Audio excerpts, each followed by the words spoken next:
dadalhin kina Reyna para kina Sister Veronica. Ay, sige po, ako na lang po magdadala nito. Bobby, mag-isa ka lang? Ay, opo eh. Umalis po kasi si Kulot tsaka si Dagul. Susundan daw po nila si Aling Dolor. Baka daw po kasi makita nila kung nasan si Rendon.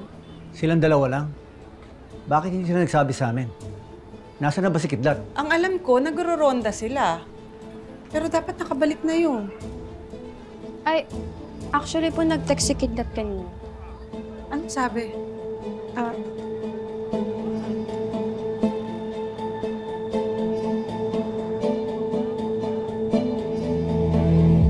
Tol, may lead na daw si Nakil at Kinamatos. Pinapasundo na tayo doon. Tol, tara na, hayaan mo na yan. Hayaan mo na yan si Rendon. Nasa ibang lugar na yan si Matos. Tol, dito na lang ako. Ikaw na muna rumesa ba kila Kidlat? Gamitin mo na yung trike. Ay, magpapaiwan ka. Bakit tayo pumalis?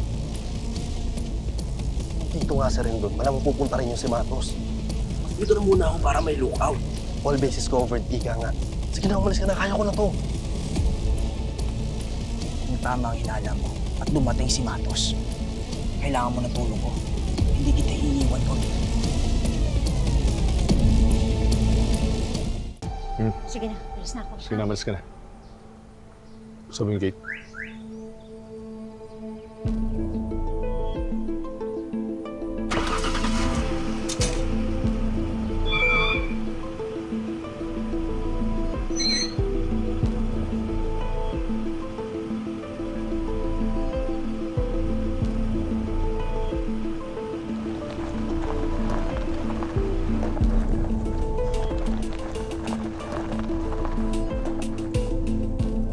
Hoy, bantayan mo yung gate, ha? Bantay ka dyan. Kayong dalawa, sumama kayo sa akin.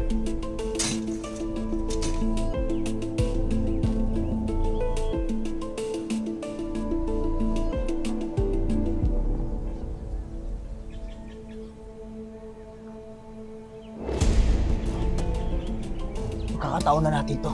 Tayo naman humingi ng resback kina Kidlat. Wag. Bakit? Dito ka lang. Check lang ako sa loob. Hindi, sasama ako. Walang. Basta. Kailangan ko ng lookout dito.